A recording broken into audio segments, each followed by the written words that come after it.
Thank you for joining Local 5's first 5 p.m. here exclusively on our streaming app, WFRV Plus. I am your host, Indiana Shields. You guys know me very well at this point.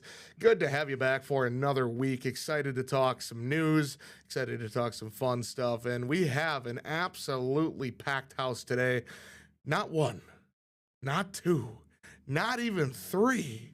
But we got a 4-cam shot here. Let me introduce everybody. We got Riley Engelbert, our photojournalist. He is joining the show. He doesn't come on very often, but he's here. Local 5's Paul Stino. He's working on a pretty big story involving a little reaction from everything that happened over the weekend that we'll get into in just a little bit. And Sam Ellison's here again. I'm here. He's he's here. Twice in 2 weeks. Twice in 2 weeks. You can't make it up it's anymore. Good stuff. I mean, this is... If you think about it, this is the original night crew here. Yeah. You know, we have the digital content producer, myself. At one point in time, yes. The reporter, Paul Stino. Riley Engelbert joined Paul on a lot of trips. Yep. And Sam would usually produce at 10 o'clock. And this is, four used that was to... what, year and a Bring it back. year and a half ago? Did not Come even back to 10. I Sam. don't want to come back to 10. I don't think I want to go back to a 10 Indeed. o'clock shift, even though tonight's my 10 o'clock shift. But yeah, this used to be the original crew, and it's good to have everybody join us now on First 5 p.m. So we're going to go ahead and actually start off with the news. You guys understand there's a lot that happened over the weekend, and the United States and Israel, a little joint attack on Iran, ended up killing the Ayatollah. Oh man, I looked up how to say his name about 8 times. I can't even. It's like I Ali, can't help The you. Iranian supreme It's leader. Just say Ali Kanamani. I don't know. Iran Supreme Leader. Iran Supreme Leader. Yes, we'll say that. Paul, you have been busy today. You've been talking with a professor, correct? Yeah, a professor from UW Green Bay and then another professor from Lawrence University. Okay. Who are Middle East experts. Now, you are not really focusing on, the attack itself. You're focusing more on the region and what this means for the region, correct? Yeah, we're just trying to get an idea, just some context to what happened. I think there's a lot of questions from people about, what happened, why it's happening, and there's no better way to get, answers and clearly explain what's happening than talk to some of our local experts that we have here in Northeast Wisconsin. Absolutely. Universities. Yeah, so let's get into that a little bit. We'll talk about the timing of the attack. Why did the United States and Israel attack now before, instead of, a year ago in the future? Why do you think it happened now? What were some of the reactions to that? Yeah, so according to UW Green Bay, Professor David Corey, first off, the CIA had intelligence that the Supreme Leader and a bunch of his other, top commanders, top leaders in Iran, they were out of their bunkers meeting at that time on Saturday. So there was kind of a window there for them to attack. Another reason, though, why, according to Corey, that they attacked when they did is because Iran is kind of weak now compared to what they have been over the last 5 years. A lot of their proxies, Hamas, Hezbollah, some of those groups that they fund, they've been extremely weakened after Israel's been attacking them the last couple of years after what happened with October 7th. In addition, Russia has kind of reined back some of their support for Iran because of everything that's happening with Ukraine. So for a variety of reasons, Iran's a little weaker than what they have been, previously, and that was another opportunity for the U.S. to attack, according to what David Corey told me. Absolutely. And now, with the Iran Supreme Leader dead, how realistic is a regime change over there? Yeah, that's the big question, because even in his first address to the country on Saturday night, President Trump said he basically called on the people of Iran to, take over your government. This is your opportunity. It's a lot more complicated than what the president made it seem, though. According to Corey, there's kind of, mixed support in terms of people that, like the regime, don't like the regime. He said in kind of the urban areas, a lot of people are against the regime. In more of the rural conservative areas, people are for the regime. So it's going to take, kind of a united front among Iranian people to knock out, the people that are in power right now. A lot of it's going to come down to the Revolutionary Guard, which is the military branch in Iran. It will depend on, according to Corey, whether or not they kind of align themselves with the people and kind of allow a takeover to happen, or if they kind of put their foot down and suppress any, protests, which we've seen in Iran previously. So a lot of big questions regarding what's going to happen with that. But a regime change a lot has to happen for that to be a reality. Absolutely. And one more question. Is this going to turn into quote unquote like a forever war?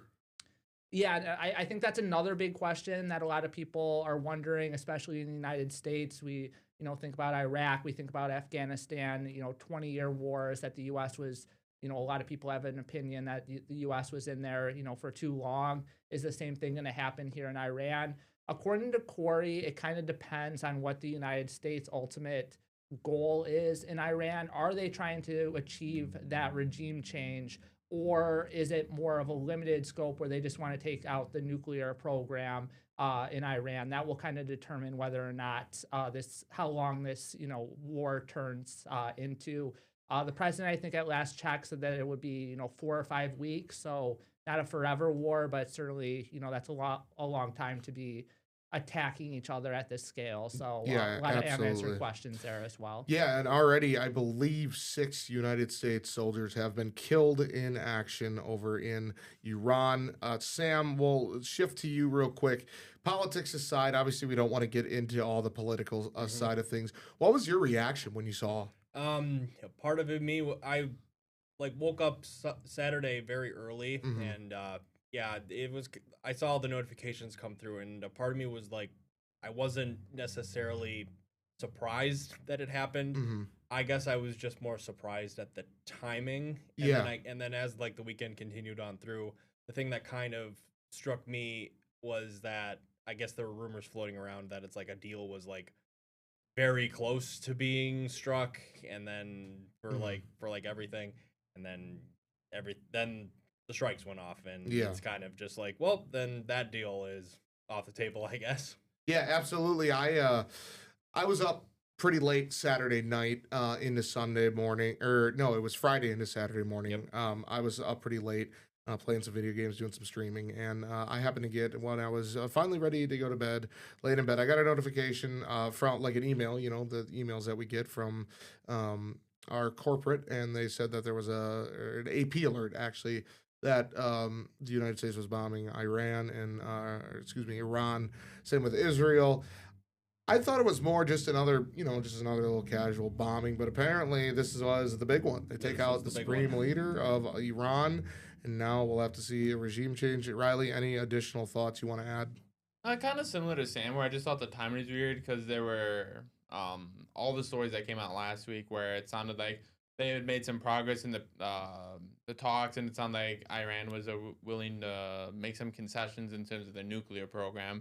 So it kind of struck me as like surprising that all of a sudden on Saturday, the Supreme Leader, along with 40 other top senior officials, were dead, and multiple bombings were carried out across the region. Yeah, and so certainly, like Paul said, this is something that's going to be going on for at least a couple weeks. So we'll have to keep a close eye on that. We have the latest information coming from our what do you call them, DC officials? Yep, DC our correspondents. DC's correspondents, our CBS correspondents. They're working hard. This is going to be a story that Is covered both for ends weeks. are going to be covering it for a long time. So we'll have more information as the situation progresses on air on our website, wearegreenbay.com, and if there's any big significant incidents or events, we'll also cover it here on First 5 p.m. So we're going to hit our first commercial break. When we come back, we're going to lighten the mood a little bit. I don't know what we're going to talk about, but we'll find a way. The four of us, we can yap. We'll figure it out. We'll be back in 60 seconds, guys.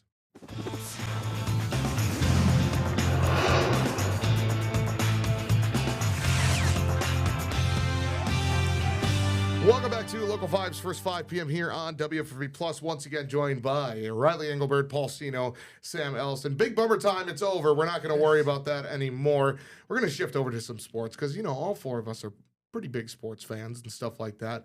One big thing coming up is March Madness. As you guys know, one of the best times of the year. Whether you like it or not, there's no way you can't like it. I'm just putting that out there. It's just a really great time. And UWGB women's and men's basketball. The men's are the 5th seed in the conference tournament. which starts today, but they play tomorrow. The women's, they are the number 1 seed. Both need an automatic bid to make March Madness. Could, obviously you think the women's are they've been on kind of a struggle to end the season here. You're going to hope that turns around. The women still are projected as the at-large bid, or excuse me, the automatic bid in the tournament. The men's, they got to go through a little bit of a tougher stretch. They were, I think, 14-12 or something like that in conference. I think I don't know. There's something in conference, but I am actually going to the game tomorrow. I was gonna say it's your alumni. It is. It is. Come on, Yeah, it is pretty exciting. Just to see meaningful basketball being played on both the women's and the men's side. The women's have been very good for several years. The men's program, it's been up and down and up and down. Obviously, really down the last couple of years, but finally putting it together, getting some good play in. So they have to play, I believe, IPFW, which is Indiana. What is it? Indiana, it's Purdue. Indianapolis. It's in Indianapolis, Somewhere but in there, yeah. they are the 6th seed, I believe. So it's a 5-6 matchup. Top 5 seeds get a home game. First game is tonight between, I believe, IUPUI and Cleveland State. Those were the 2 worst in the conference. They'll go on to play Wright State. You guys think Green Bay can make a run potentially? I think so.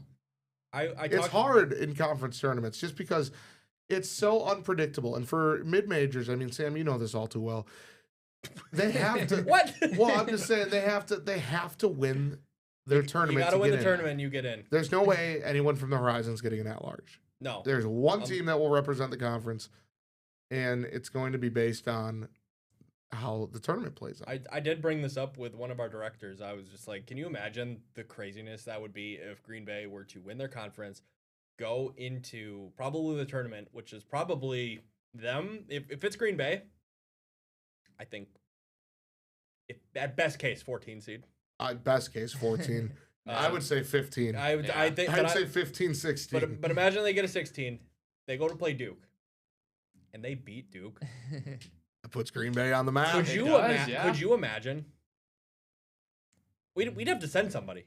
Oh yeah. We'd Yeah, be like, Paul, Paul, you're going Probably to wouldn't be me. Go you're see- going to Houston. Paul, you're going to Houston. Go storm the courts. No, that would be, it's been a long time since Green Bay has been in the tournament. I think it was 2016. Yeah, something like that. I remember. Well, funny enough, I'm actually wearing my Parks Department. There you go, sweatshirt. a little Menasha Parks Department. When I worked at the town of Menasha, now the village of Fox Crossing. Oh God! We Little had shout out Ed Walters. Yep, shout out Ed Walters. Mayor Menasha right there. I worked with a UWGB student. Okay. And I asked him, I was like, how was that run? He was just like, it may have been one and done, but that was so much. Yeah, fun to watch. it just brings does so so much much for energy. you. And if you remember last year, the Horizon League, Oakland, Yes, Oakland. absolutely, Jack Golke was turned into Jesus Christ, and when he, they went on a run, upset Kentucky, and then I believe they lost their next game though to NC State, if I recall. yeah, I think we were all losing our minds at that. Kentucky Yeah, I game. mean, that game was incredible. I mean, it was so cool to see the Horizon League get some representation. Obviously, not the biggest conference, one of the smaller conferences in the NCAA. Now, one thing I do want to shift to, I'm sure you guys don't follow college basketball as much as I do, but Miami, Ohio. Have you guys heard of Miami, Ohio before? They are Yes. 29-0. Oh wow. But we go back and look at the teams that entered March at 29-0. They were all number 1 seeds, even Wichita State. that's action for you. But they have on Ken Palm, they're like 86th. Do they get into the tournament if they lose in their conference tournament? I don't think they do. I don't think they do either, which is going to be really, really which is a little unfair. It's Yeah. crazy. Imagine having one loss and not making the tournament. And it's a conference tournament game. And not making the tournament. I think it'd be a really interesting thing. Me personally, just for the excitement, I would love to see them not win their conference tournament Just to see what would happen. and be on the bubble. And they have the Their camera. first 4 out. Yeah, they have a camera on them, and it'd just be really cool. I love March Madness so much. Games start, I believe, the 14th and something like that. Don't they, Maybe. I thought they started after St. Patrick's Day. Do they not? I don't know. Just Riley, I'm ballparking. All right, I'm not a mathematician. I'm just asking. I don't remember the exact dates. Riley, look it up. Anyways, yeah, March Madness. It's a couple weeks here. Really looking forward to it. Hoping both the men's and the women's can earn in that large bid. Men's with a little bit more of an outside shot, more a dark horse team, but would be really cool to see the Phoenix make the tournament. Now, other teams, Wisconsin, they are a lock. They will be in the tournament for sure. They're looking at a 7 seed right now. Kind of had a little bit of a rough stretch in this season, but they do have really big wins. They have a good stretch too. They have big wins over Michigan, Illinois was a big one. Was it Michigan State? Yeah, they beat Michigan State as well. Yep, and they were like highly ranked. They lost to TCU. You had to shout. You had to bring that up. TCU right now a bubble team, which is kind of exciting, but also kind of nerve wracking. Where's Grand Canyon? Grand Canyon's awesome, man. I mean, have you guys ever picked the right winner in a March Madness bracket? I've gotten close a couple of times, but I've never picked the winner. Never the winner, Paul? I pick Wisconsin every year. I love it. I love it. Same. What if Illinois State makes it one year? I don't really have a super connection to that Illinois Or State DePaul. basketball team. DePaul's kind of a joke. DePaul's the worst. DePaul is horrible, man. They're better this year than what they have been. DePaul but is the worst. It's pretty bad. DePaul is I like was the beat writer for their basketball team the 2 years that I went to grad school there, and it was pretty rough. DePaul is the team that you take over in NCAA basketball when the game comes out, and you got to just find a way to fix them. Whole rebuild. I'm not sure why they're always so flippin' bad at basketball, but DePaul hasn't been good since I've been born. Yeah, but for my answer, I did get one right. It was 2013. It was the Louisville Cardinals. Okay, that was a good one. It makes up for the Missouri pick I had the year prior, who lost in the first round. Well, you want a little bit of a bad luck stretch? Listen to this one. Oh boy, here we go. I couldn't believe this. I mean, there was a time where I thought I can't make a bracket anymore. That's just horrible. I'm cursed. We had Duke lose to Lehigh in the first round. I don't know the exact order of what it was, but Duke lost to Lehigh. I had Duke winning it all that year. Georgetown lost to Florida Gulf Coast. Oh boy. And then I took what was the other one? Oh man, it was another really goofy one. I think I took Oklahoma State when they had Marcus Smart as a 9 seed. Oh. And they lost in the first round to Gonzaga. So I had 3 years in a row where my champion was out in the first year. Or first round. I also remember, this is a fun story. I was traveling to Virginia for the D3 Final Four. Okay. UW Oshkosh was in the Final Four. Yep. They would lose in the championship to Nebraska Wesleyan. That's a very good team.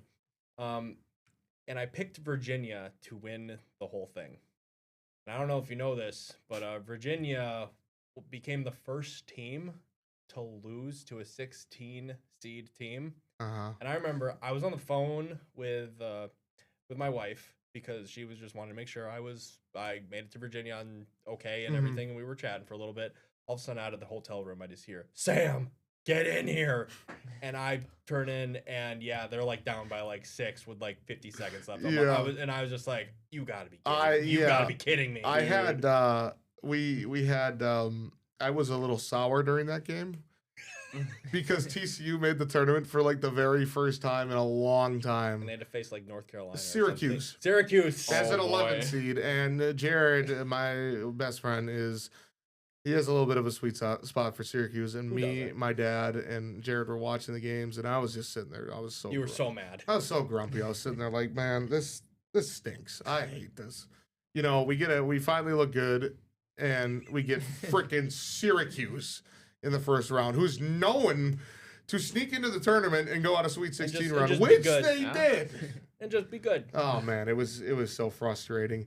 TCU, I don't know if they have won. They did win one game against Seton Hall as an 8 seed, I believe, a couple years ago, but hasn't really turned out to anything after that.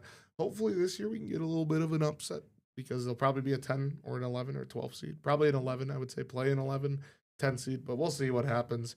I have picked the winner correct one time. It was back in, I believe, 2011. Kemba Walker and UConn. Oh. That was awesome. I loved Cardiac Kemba. I thought he was a stud. That was a fun tournament. That was a horrible championship game, but that was a fun tournament because that was the championship game where nobody could score, and I think the final score was like 53-43. Hey, listen, boy. Just good defensive basketball. Absolutely. Yeah? So, yeah, that was March Madness, always a really good time. We have a little bracket pool here at work, and it always seems to be the people that know nothing about it that end up winning it, which is kind of the most fun part about March Madness is that anybody and everybody can participate. So, all right, we're going to hit our final commercial break. Sam, I believe, is leaving. Yep, Paul, are you leaving? I can say one more commercial. Well, we don't have any more commercials. One more segment. All right, Paul's staying the whole time. Riley? I'm staying. All right. I would like to say one more thing, though. Tomorrow is my father's birthday. So, Dad, if you're watching this, which I probably sent you the YouTube link, happy birthday. What's his name? Stuart. Happy birthday, Samuel Stewart. Samuel Stewart Ellison. Congratulations. Look at that. You put that together. Mr. Stewart Ellison, a big birthday shout out from all of us at Local 5, but more specifically, us four. Your son's on the a first legend. 5. All right, we're going to hit our commercial break. Sam, signing off. We'll see you. Thanks for joining the show. Riley, Paul, and myself will be back in 60.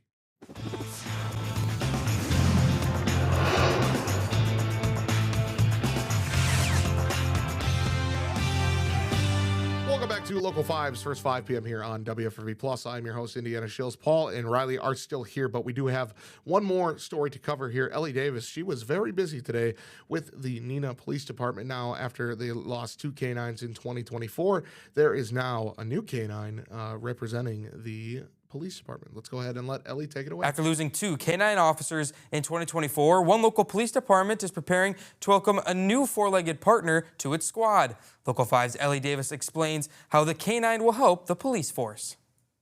In 2024, the Neenah Police Department had to say goodbye to Canine Officer Bobby and Canine Officer Cam. Since then, Neenah Police relied on neighboring agencies when needed. There's definitely times where we could use a dog, and there might not even be one working on in the county currently, so that can be a little bit of a problem for us. But now, 2 years later, that's about to change. Last week, Captain Vanson Beek and Officer Bryce Sweeney selected the department's next canine. Actually went last week to pick out the dog.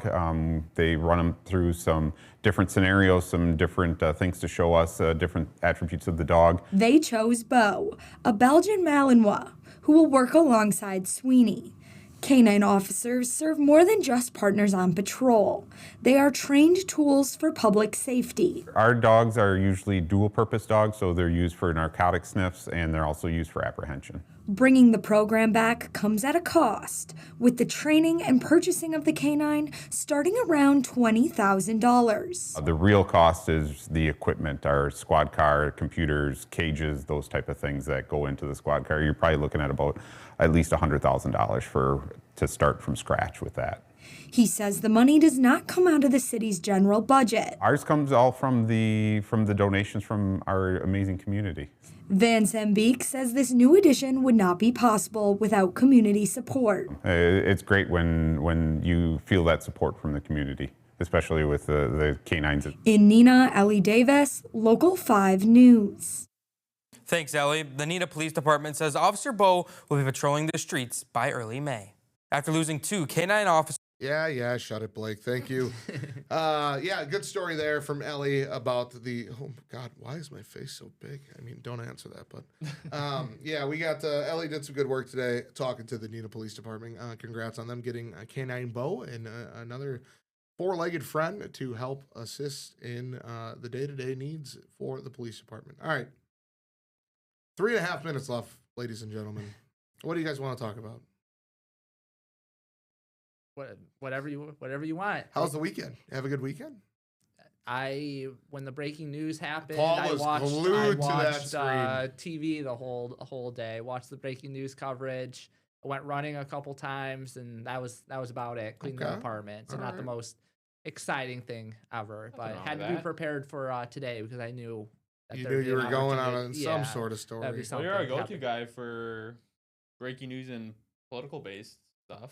Hopefully. Paul Cedar does a really good job when it comes to covering elections, especially. Man, I love your election coverage. It's so fun. I appreciate it. Paul Thank looks you. so official when he's wearing like a Got suit. the jacket Oh, on and you look everything. good, bro. I mean, appreciate it. He's Thank got you. everything all squared up. He looks like he belongs I appreciate at it. a top tier news station. Send him He's- to WGN right He now. could be our correspondent. We said, maybe we'll send him out to the Middle East and see what's Yeah. going on. Paul said he would report live, but I don't think Ed Walters will agree with that one quite We'll have to yet. get him in next Ye- show and ask. Yeah, him, we'll have ask to get him in that. and talk, break it down. Ask McKenna next time she comes. Yeah, I'm in sure here. she's very she'd be very thrilled, and I'm sure Next Star in general would be thrilled to send you on a plane across half the world. I'm sure that's not going to cut into their budget at all. Nah. So. Yeah, that's Sounds like a good use of money. In yeah, my well, opinion. Yeah. sure. I mean, if whatever you want to say, that's fine by Let's do me. it. But yeah, I mean, Riley, your weekend was good. Yeah. Girlfriend came up for the weekend, took her to the Hall of Fame for the first time. She really liked it, you know. Got Did you do any of the mini games mini in games? the Hall of Fame? Mostly just browse around and looked at stuff because You didn't try your vertical jump? No, I didn't. It probably wouldn't be very good. Riley- Too many years in the pool, Riley's a swimming specimen. horizontally. Yeah, Riley's a specimen of a human. He can jump He's in an athletic guy. 40 inches, right? We'll go with that. Yeah, sure. Yeah, we went out for pizza Yeah. on Sunday. We didn't get pizza. Well, I Riley mean, got I pizza. got Yeah, pizza. Riley got pizza. You got chicken strips. I did. I needed some chicken in the body on Sunday. If you I catch mean, my hey, drift, Old so. Chicago has good chicken. I don't blame you there. Yeah, it was solid. I mean, and then I streamed for. You went to a restaurant called Old Chicago. Yeah, it in was Green all Bay? there was all Packer stuff, and there was one There's- thing of Wrigley Field. I Yep. really wanted Was there to just. actually Oh, all I Packers? wanted to. It was all Packer stuff. Yeah, really? because Oh. yeah, I mean, Well, yeah. so it was all Packer stuff, and there was one picture of Wrigley Field that was staring at me, and I love to see it it. was boiling my Love to blood. see it. I cannot stand the Get Chicago Miller Park Cubs. back up there right Who now. got absolutely walloped in spring training Spring today training. by Sam's Reds, but unfortunately, guys, that's all the time we got for. So I just want to say a big shout out to Riley and Paul for joining the show today. Always a good time to have guests, a lot easier to perform the show. But anyways, that is it for Monday. We're going to catch you guys on Tuesday. Make sure you enjoy the rest of your night. We'll see you guys.